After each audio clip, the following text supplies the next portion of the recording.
Thanks, Ashley. The first annual Mike Vaz Celebrity and Community Domestic Violence Awareness event will be held on Saturday, March 23rd at the High School of Commerce in Springfield. The event is named after Mike Vaz, one of the greatest athletes in the history of high school sports in Western Massachusetts.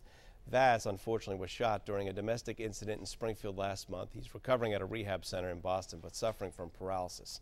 Warren Barnett, a great football player in his own right at Central High School, helped organize the event, and he joins us now live to talk more about it. Warren, thank you very much for joining us. We appreciate it. It's been a long time. Exactly. Thank you for having us. We appreciate it. I remember covering you way back when in sports. It's good to see you. And this is an interesting event. Let's first talk about Mike real quick and his situation right now. Mike is actually very optimistic. Obviously, he has a prognosis of possibly being paralyzed for the remainder of his life. But being a great athlete that Mike is, and he's a very determined person, he has his mindset on returning back to, his old self. Yeah, if anyone wants to see it, let's take a look at some video of Mike in action. What a spectacular athlete he was at Commerce, not only in basketball, but also in football as well. One of the only guys, and he might be the only guy, who ever won the Bertelli Award as the best football player and also the Lahovich Award as the best basketball player in the same season. I mean, he's just a spectacular athlete. Yeah, he's probably a once-in-a-lifetime type of athlete because not only obviously could he be physical in a sport such as football, but he can also be a finesse player in basketball. And he had a tremendous athletic talent, which me and Julius Walker, who also played at Commerce with Mike on both the football and basketball team, we talked about how, a lot of people were taken aback by the skills that we had on the athletic fields, but we were always amazed at what Mike could do on the athletic fields as well. Yeah, he was head and shoulders above the rest. There's no doubt about that. You Exactly. mentioned Julius Walker. He also helped you put this event together. Tell us about this event. Oh, so basically this was in response to the incident that took place on February 8th. It was just a general conversation between Julius Walker and myself, and we were looking to see if there was something that we can do that would be obviously sustainable in the community in terms of like an annual event or something that we could continue to bring awareness to not only obviously kids in our age bracket, but more importantly the younger individuals in the community.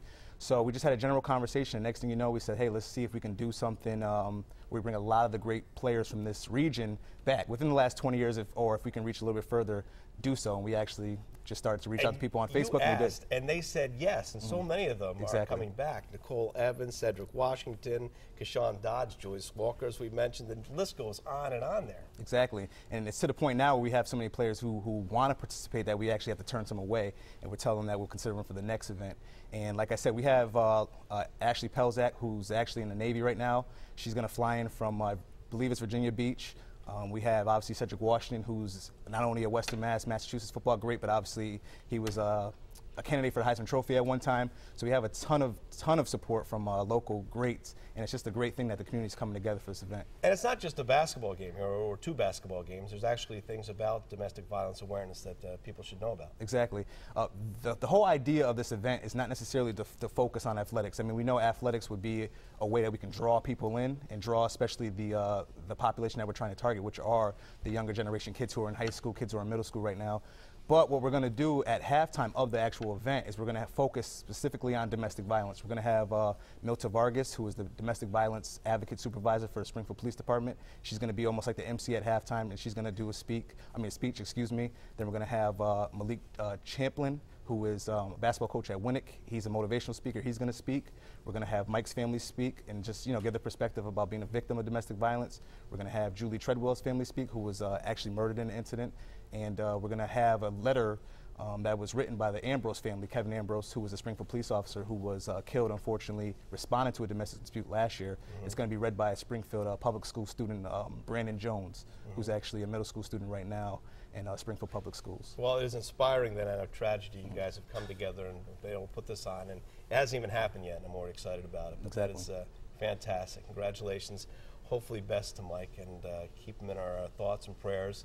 And if you want to take part, once again, it's happening at the High School of Commerce. That's on Saturday, March 23rd from 1 to 5. Lots of activities there to raise awareness for domestic violence. Also, it should be a fun time as well to see all these players come back and play some hoop. Warren, you look like you can still play the game here. So just a little bit. We appreciate you joining us this afternoon. Thank you. Good luck with the event on March 23rd. Thanks for having us.